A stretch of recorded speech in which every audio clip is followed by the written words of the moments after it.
Ésotérisme, ce sont tous les savoirs qui sont cachés. Donc toi, pour les découvrir, il faut que tu fasses la démarche d'aller chercher ces informations. Donc tu vas les avoir via nos livres, via des maîtres, donc des personnes initiées qui vont t'enseigner des savoirs.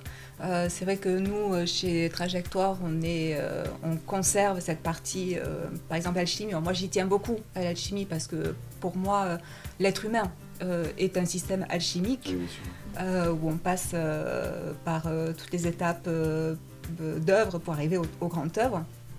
Mais en même temps, pour revenir à ce qu'on disait tout à l'heure, où on parlait de modernité, on va ouvrir aussi des champs qui n'ont pas été trop explorés jusqu'à présent, et notamment l'archéologie interdite.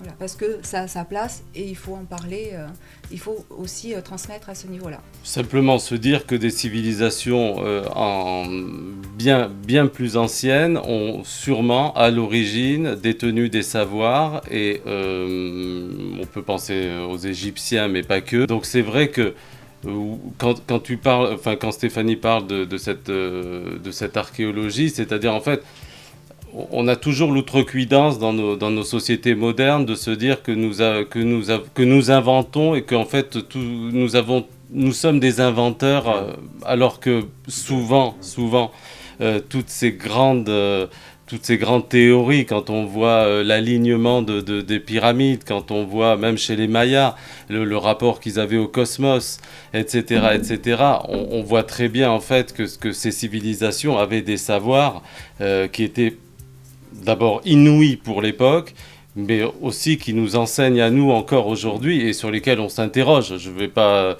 te rappeler en fait toutes les théories autour notamment de la construction des pyramides de Gizeh qui interrogent toujours aujourd'hui les archéologues.